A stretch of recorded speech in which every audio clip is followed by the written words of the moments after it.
Chapter 1. The arrival, October 1416, 1962. The humid night darkness lay heavy over Havana as the small propeller plane from Central America glided down toward a hidden landing strip, far from the city's main airport. The scent of burned fuel and sugar plantations hung in the air. When the plane stopped, two figures stepped out, a tall man in a well-tailored suit and a woman in a discreet dress with a pearl necklace. John Harlan had traveled undercover many times, but never felt the pressure so intensely. His mission was crystal clear: verify the existence of Soviet missiles on Cuba, gather evidence, and if possible, pave the way for sabotage. Maria Reyes, his secretary, was not just a cover, she was the key. Born in Havana but raised in Miami after the revolution, she knew the language, the people, and the terrain better than anyone on the CIA's short list of agents. They quickly left in a rusty taxi. The driver, a Cuban contact from the resistance movement, said few words, but his glance in the rearview mirror revealed nervousness. On the streets, militia trucks patrolled, young men with rifles that looked bigger than themselves. Everywhere, posters of Che Guevara and Fidel Castro appeared, slogans about the revolution's strength, and large portraits of Lenin and Stalin. Maria leaned close to John and whispered in Spanish, "You have to look more careful. Here, one wrong step could mean we never get out." John nodded, pulled on the mask of a confident businessman, and smiled stiffly when a soldier with a flashlight glanced in through the car window. The first shadow, meanwhile, several miles away, heavy trucks rolled up toward a newly built military facility hidden in the mountains. Viktor Ivanov stood in the rain, silent but vigilant. His face was hardened, scars from older battles etched like maps across his past. As a former Spetsnaz soldier, he was accustomed to discipline and blood. Now, in the KGB service, he had received an order that echoed in his head. Protect the missiles. No Americans are to get near. He knew they were already here, not because he had seen them, but because he felt it, the same instinct that had kept him alive in Stalingrad, Afghanistan, and in countless operations. Somewhere in the darkness on Cuba, the enemy was moving. Back in Havana, John and Maria took refuge in a small apartment on the city's outskirts, where laundry lines fluttered between balconies and radio signals crackled from every home. Maria lit a single stearin candle. "This is where I grew up," she said quietly, looking out over the worn facades, "but it's no longer my home." A few hours later, there was a knock at the door. A man in his 30s, dark hair, intense eyes. Maria stiffened. "Raul," she whispered. It was a childhood friend, now working as an official for the revolutionary government. He wore a simple military jacket, but his eyes hinted at something more complex than blind loyalty. "You shouldn't be here, Maria," he said lowly. "They're looking for anyone collaborating with the Americans." "And you," she replied. "Are you looking for me too?" A moment of silence. John observed them carefully. Was Raul a friend or a trap? Maria felt her heart beat faster. She remembered the games on the streets of Havana as children, but also that times had changed everyone. Raul gave her a quick glance and slipped a folded note into her hand. "I saw transports outside San Cristobal, something big, I can't say more." He then turned to John, studied him, and said, "Be careful. He's not from here." And with that, he disappeared down the stairs like a shadow in the night. The first insight 2 nights later, John and Maria sneaked along a path near the mountains. Dogs barked in the distance.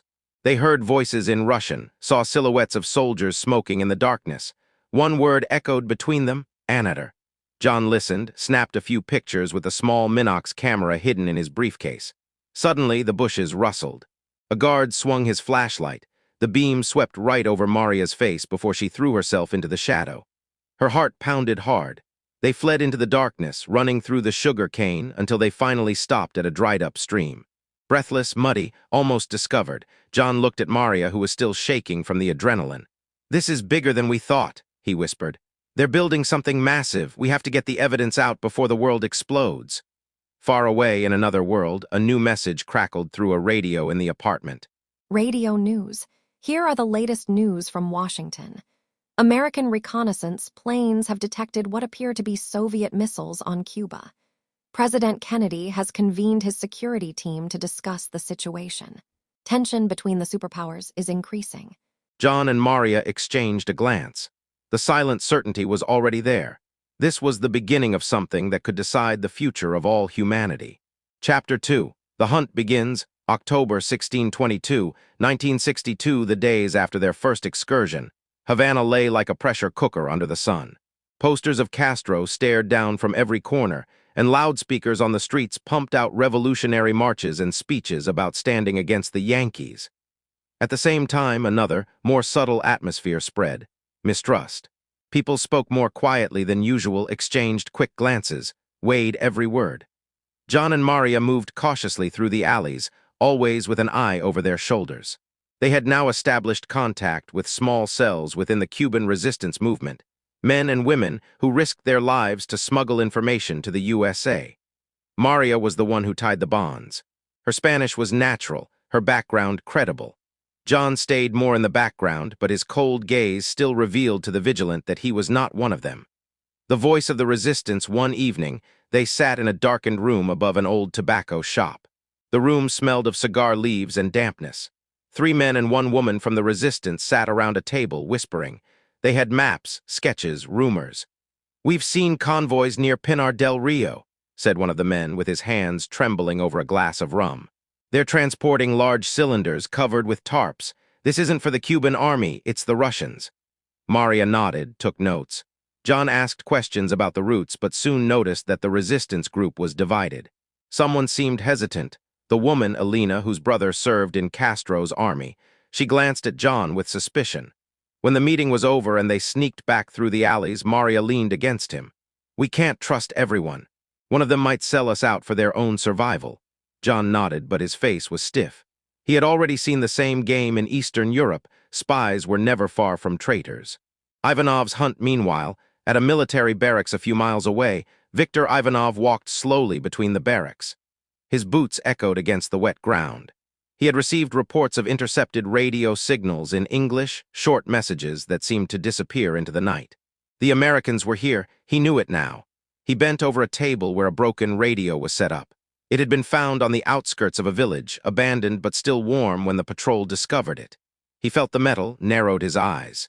"Americans," he muttered. "They're close." He gathered his men, soldiers, and KGB operatives and set up traps, checkpoints on the roads, dog patrols in the forest. He didn't just want to drive out the intruders. He wanted to capture them, study them, understand how they thought. But there was a problem. One of his own officers, Captain Orlov, had made mistakes, lost tracks, reported too late. Viktor smelled weakness, perhaps even betrayal. He let his gaze rest long on Orlov until the man began to sweat.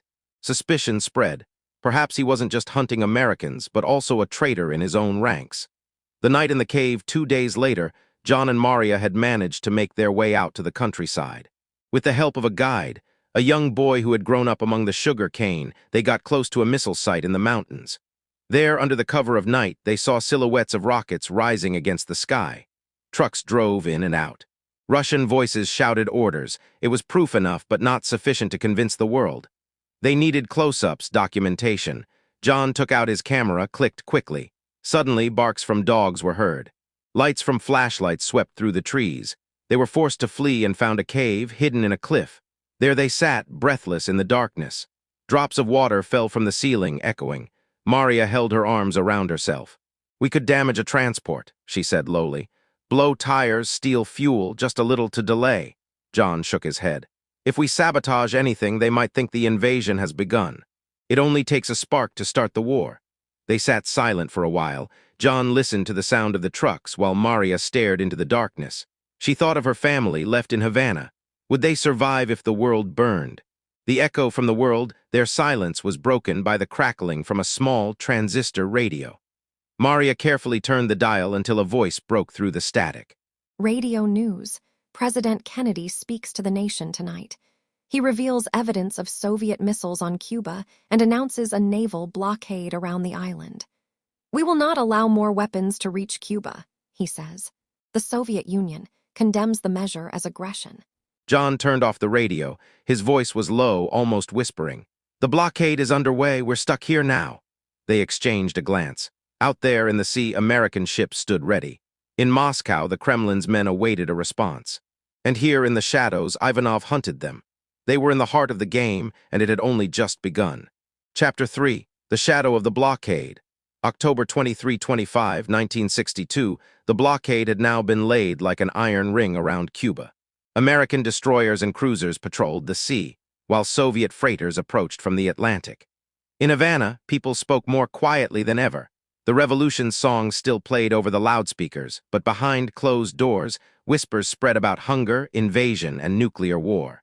The flight in the rainforest, John and Maria sat in a jeep bumping along a muddy road, borrowed from a resistance contact.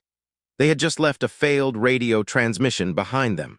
Their attempt to send the photographic evidence to Washington had been intercepted. Someone had heard them. Suddenly, engine sounds were heard behind them. Headlights swept through the trees. A Soviet patrol car followed with armed soldiers on the bed. "Hold on," shouted John and floored the gas. The jeep bounced over potholes in the road. Maria held on with one hand, while with the other she raised a small pistol. Bullets whistled through the air. She fired back, glass shattered in the patrol's windshield. The rain fell heavily, making the ground slippery. The jeep slid in a curve, nearly rolled over. Finally, it crashed right into a riverbank and overturned. John and Maria were thrown out, hitting the ground. They scrambled up, wet and wounded, and threw themselves into the water. The current took them, carrying them away from the soldiers' shouts and gunfire. When they finally pulled themselves up on the shore several hundred meters away, they lay exhausted, with their clothes clinging to their skin. Maria coughed up water, shaking from the cold. John, with blood running from a gash on his forehead, took her hand. "We're alive," he said. "That's more than I thought a minute ago." Ivanov's net meanwhile, Viktor Ivanov interrogated the villagers in the area. He walked slowly from house to house, his gaze hard, his voice low but dangerous. An old woman claimed she hadn't seen anything. A boy said he had heard engines in the night. Finally, he heard something more interesting. A woman with a clear Cuban accent had been seen moving with a man who didn't speak Spanish. Victor paused, squinting at the man who told him. "A woman," he muttered. "She's the key." His suspicions grew. He had suspected that the spies weren't just strangers, they had local ties. And now, with that knowledge, he could begin to close in on them. Masked infiltration a few days later, John and Maria returned to Havana, worn but still determined. They had heard rumors that important plans for the missile installations were stored in a KGB headquarters in the city center. An insane move, but necessary. If they got hold of the documents, they would have evidence that couldn't be questioned. Maria prepared her cover. She changed her dress, put on lipstick, and made her way into a reception where several Soviet officers had gathered with Cuban ministers. The room was filled with cigar smoke, whiskey glasses, and clinking piano music. She smiled, laughed, chatted in perfect Cuban Spanish. Soon an officer approached, Lieutenant Sokolov, charmed by her gaze, and began revealing small fragments of information. She led him discreetly out toward the balcony, ready to press him for more. Then she felt it, another presence, Viktor Ivanov. He stood farther away, half hidden in the shadows, with his eyes fixed on her. His face was cold, but something in his gaze revealed recognition. Maria froze, her heart pounded. He knew. The echo from the sea the same evening back in their hideout, John turned on the radio. The voice was crackly, but the words were clear. Radio news. Soviet ships are approaching the American blockade in the Caribbean. The tension is unbearable. Will they turn? Reports indicate that some ships have changed course, but the crisis continues. President Kennedy warns of consequences if the missiles are not removed. Maria sat by the window, staring out at the rain-soaked streets. "We're in the middle of the storm," she said quietly. "One misstep and the world burns." John remained silent, but inside he knew she was right. And he also knew that Victor was now on their trail. Chapter 4. The climax, October 26-27, 1962, the rain fell like a curtain over the Cuban mountains. The ground was soft, almost spongy, and the air was filled with diesel fumes from the heavy trucks driving in and out of the missile base. John and Maria lay on their stomachs in the mud, just a few meters from a fence, while searchlights swept over the area. "Now or never," whispered Maria. John swallowed hard, pressed his bloody hand against his side where the wound from the crash still ached. He nodded. They both knew the risk was insane, but also that the world outside didn't have time to wait. The infiltration, they crawled forward, cut a hole in the fence, and made their way in among containers and trucks. Soldiers smoked in the shelter of the rain, laughed, joked in Russian. John and Maria slipped past like shadows. Inside a barracks, they found the plans, maps of the missiles' placements coded with Russian designations. John snapped pictures with his Minox, while Maria taped explosives to a fuel tank, set not to detonate but to create the impression of sabotage. Just a threat, no real outbreak of war. Suddenly, footsteps were heard. The door slammed open. Viktor Ivanov stood there. His silhouette, broad-shouldered and dark, filled the room. In his hand he held a pistol, but his gaze was almost calm. "I knew it was you," he said in broken English. "The American businessman and his Cuban shadow." The confrontation, the seconds stretched out. John slowly raised his hands, the camera still in his grip. Maria stood still, the knife hidden in her sleeve. "You don't understand," continued Viktor. "This is not just weapons, it's a balance. Without them, Cuba becomes an American colony again. With them, we are equals." John spat on the ground. "Equals with rockets aimed at cities. That's not balance, that's suicide." Viktor smiled crookedly. Then he struck, a hard blow that sent John to the floor. The pistol was aimed at Maria, but before the shot came, she threw herself forward, the knife flashing in the darkness. It tore a gash in Viktor's arm. A tumult broke out. Men threw themselves at each other, pistols and knives flashed in the dim light. The rain pattered against the roof like a heartbeat from the sky itself. John managed to get in a kick, but Viktor was stronger. He pressed him against the wall, hand around his throat. Maria threw herself over him, screamed, knife in hand. Viktor tore her off, but blood now flowed from his arm and chest. Truths in the rain, the three finally stood still, breathless, gazing at each other. Then the sound of a radio somewhere in the barracks was heard. A voice broke through the static. Radio news. An American U-2 reconnaissance plane has been shot down over Cuba. The pilot is killed, and tension escalates. Khrushchev sends a letter to Kennedy, demanding that the USA remove missiles from Turkey. The world holds its breath. Is nuclear war inevitable? All three froze. Viktor lowered his pistol a bit. His gaze was hard, but something softened. "I fought in Stalingrad," he said lowly. "I saw cities burn, children die. I know what war is. You Americans play with it as if it's a game." John, still bloody and on his knees, answered hoarsely.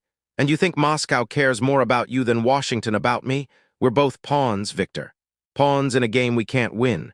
Maria took a step forward. "Help us. Let us take the information out. You know this is madness." A moment of humanity flashed in his eyes, but just as quickly it was gone. He clenched his jaw, pointed the pistol at the door. "Run," he said. "Run while you can. Next time I shoot." Cat and mouse, they fled out into the rain, hearts pounding, while sirens began to wail. Viktor stood in the doorway, blood flowing, his men shouting around him. He had let them live. But why? Loyalty to Moscow should have made him pull the trigger. Instead, he stood in the darkness, torn between duty and doubt. John and Maria staggered away into the night. John held his hand against his wound, weaker with every step. Maria held him up while she whispered, "We're close to the end now. But I don't know if we'll live to see it." The rain fell heavily, and the world held its breath. Chapter 5. The Resolution, October 28, 1962. The night lay heavy over Cuba's coast. The sea glittered faintly under the moonlight, but the waves crashed hard against the rocks. John and Maria staggered along a narrow path, wet, bloody, but still moving. In the distance awaited their last chance, a small fishing boat manned by resistance fighters, ready to take them out to international waters. Behind them, dog barks and shouts could be heard. Viktor Ivanov and his men were close. They reached the beach just as the boat pulled in. The resistance fighters waved to them, but bullets whistled through the air. John and Maria threw themselves into the sand. Maria raised her pistol and fired back, while John dragged himself forward with pain burning in his body. Suddenly, the tumult was broken by a deep voice. "Stop!" Viktor stood just a few meters away, breathless but still unyielding. His pistol aimed straight at Maria. Two of his soldiers fanned out behind him. "No one moves," he continued. "It's over." John rose slowly, hands raised. "Let her go," he said. "Take me instead." Maria stared at him, horrified. "No, John," but he took a step forward, bleeding, his gaze fixed on Viktor. "It's me you're after." "Let her go." A moment of stillness. The waves thundered against the beach. Viktor stood silent, his gaze flickering between them. His men waited for his order. The choice, then a new sound was heard, a radio crackling to life in one of the soldiers' pockets. A voice broke through. Radio news. The crisis is over. Khrushchev has agreed to remove the missiles from Cuba in exchange for American promises. President Kennedy is hailed for his handling. The world breathes a sigh of relief after 13 days of terror. Everything stopped. Viktor stared at his men, at Maria, at John, at the Black Sea before him. He slowly lowered the pistol. "Go," he said, "before I regret it." His soldiers looked at him confusedly, but no one dared question him. Maria didn't hesitate. She pulled John toward the boat, which immediately set out. The waves swallowed them toward freedom. One last glance on the beach, Victor remained, alone in the wind. He watched after them until the boat was just a shadow on the sea. He knew what awaited him. Interrogations, suspicions, perhaps even a bullet in the back of the head when Moscow found out he had let the Americans escape. But for the first time in a long while, he felt not just duty, he felt relief. Epilogue, shadows in history years later in different places around the world, the three remembered. John Harlan, retired in a small town in Virginia, sat on his porch watching his grandchildren play. The scars on his body reminded him every day of how close the world had been to the abyss. Maria Reyes returned to Miami, where she worked with Cuban exiles and never told the whole truth about her days on the island. In her dreams, she still heard the roar of the sea that night when everything could have ended. And Viktor Ivanov, he disappeared from the reports. Some said he was demoted, others that he was transferred to a new secret mission. Some whispered that he became one of the silent ones that Moscow never acknowledged. But in his memory, there was a beach in Cuba and two enemies he let go. The three knew something that few others did. War is not avoided with weapons. War is avoided with courage in the darkness, and sometimes with grace from unexpected hands.